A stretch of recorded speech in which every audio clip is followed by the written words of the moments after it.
yesterday's attacks is another thing. Some say that he does have ties to Muslim extremists. I don't know.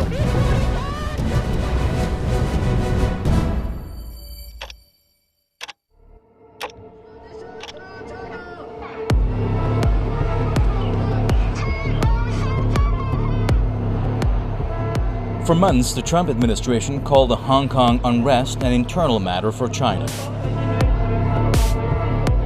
With tensions already high between the United States and China, the White House decided to play it cool. Even when American figures like Nancy Pelosi offered words of support for a peaceful resolution, the White House preferred not to get involved in the issue until August, 3 months after the protests first broke out in Hong Kong. With the protests lingering, the U.S. president began to link the peaceful handling of the demonstrations to a trade deal with China, trying to use the case as a bargaining chip in its trade talks. No, I think it would be very hard to deal if they do violence. I mean, if it's another Tiananmen Square, I think it's a very hard thing to do if there's violence. And, you know, that I'm president, but that's a little beyond me because I think there'd be tremendous political sentiment not to do something. 4 days before those remarks, Trump tweeted, "Of course China wants to make a deal. Let them work humanely with Hong Kong first." After Trump's warning to Beijing, his administration's tone changed in carefully chosen words, tying the Hong Kong issue to a trade deal.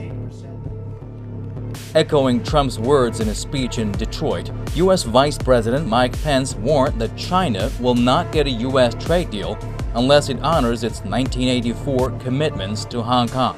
We're in the midst of productive discussions with China, and they'll continue in the weeks ahead.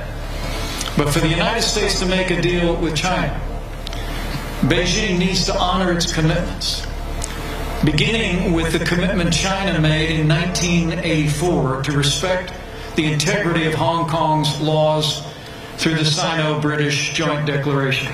As the President said yesterday, it'll be much harder for us to make a deal if something violent happens in Hong Kong. And I want to assure you, our administration will continue to urge Beijing to act in a humanitarian manner and urge China and the demonstrators in Hong Kong to resolve their differences peaceably. In an interview with Fox News, U.S. Secretary of State Mike Pompeo also linked Hong Kong to trade in an even more explicit way. Yes, look, with respect to Huawei, this administration has taken actions that no previous administration was prepared to take. President Trump's done the same thing on trade. We understand the challenges that China presents. We've asked them multiple times just to honor their word. We talked about that in Hong Kong, right? They have to honor what they promised the Hong Kong people. They made a commitment that they wouldn't militarize the South China Sea. They've made promises about human rights. The activities that are taking place in the western provinces in China are of an enormous scale of human rights violations. When we try to negotiate a trade agreement with them, we've tried to put in processes that ensure we have the opportunity to verify, because we need to make sure that we don't suffer from China breaking a promise or have to watch Chinese disinformation about the agreement that's entered into. While this flip-flop might appear confusing at first, experts say it is typical of Washington's behavior. They say when the trade talks are going well, Washington is content to stay out of China's internal affairs. But when the talks run into trouble, it tries to drag the Hong Kong issue into the trade negotiations as leverage for its own trade purposes. Hong Kong was returned to Chinese sovereignty in 1997 after 155 years of British rule. The transfer of sovereignty is known commonly as the handover, when then Chinese President Jiang Zemin, the last colonial governor Chris Patten, Prince Charles, then British Prime Minister Tony Blair attended the ceremony. The affairs of Hong Kong are part of China's internal affairs. China's government is entitled to exercise sovereignty over Hong Kong in accordance with the country's constitution and the basic law of the Hong Kong Special Administrative Region, and it is entitled to do so without interference by external forces. Beijing has consistently advocated that unrelated issues should not be dragged into the trade talks. 香港事务纯属中国内政。我们注意到，特朗普总统此前曾经表示过，香港是中国的一部分，他们必须自己解决，不需要建议。我们希望美方能够说到做到。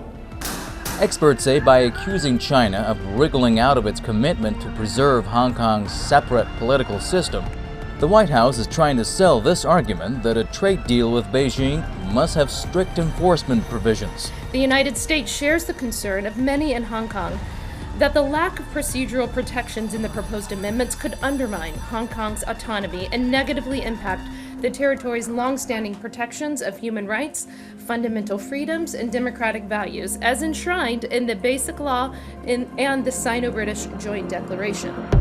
Eswar Parasad believes that showing support for a peaceful resolution of the situation in Hong Kong could potentially give the U.S. a stronger hand in trade negotiations, under the assumptions that Beijing wants a trade deal badly enough and wants to maintain Hong Kong's special status in its trade with the U.S. Some analysts are skeptical of the efficacy of using the Hong Kong case as leverage in U.S.-China trade talks. They say Trump's threats of backing away from a trade deal carried no weight in China. Hu Zhiqian, the editor-in-chief of China's state-run Global Times newspaper, wrote on Twitter that as for Washington's threat to link trade talks with the situation in Hong Kong, what I heard on various occasions is scorn on this idea. China is making arrangements on scenario of no deal. The US and China have been going tit for tat on billions of dollars in tariffs for months.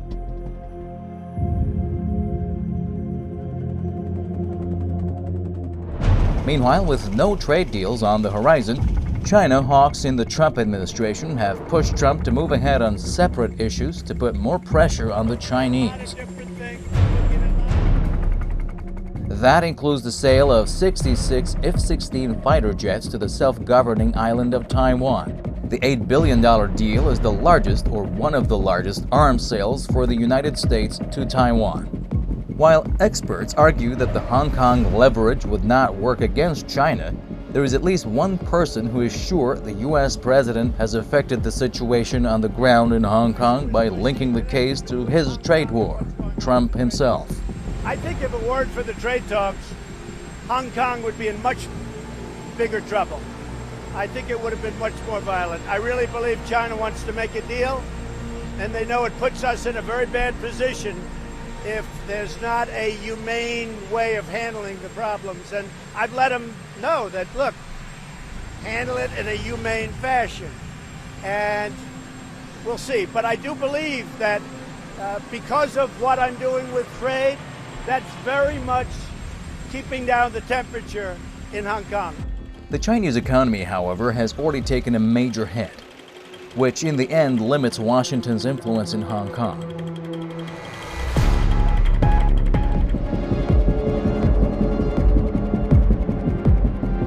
In the words of Harvard Kennedy School fellow Shirley Yu, from Beijing's perspective, the U.S. has tariffs on the variety of Chinese goods. The U.S. blacklisted Huawei and other tech companies. The U.S. named China a currency manipulator.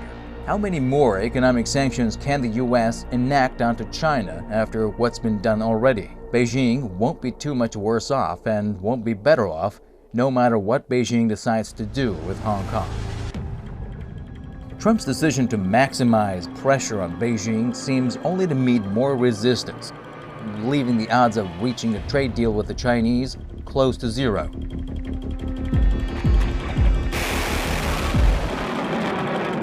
With the 70th anniversary of the establishment of the People's Republic of China around the corner, the Chinese leadership could use this opportunity to remind people of the history of foreign powers meddling in Chinese affairs and tell people to unite against the bullying Americans. 需要指出的是，这次阅兵是庆祝新中国成立70周年活动的重要组成部分，不针对任何国家和地区，不针对任何特定事态。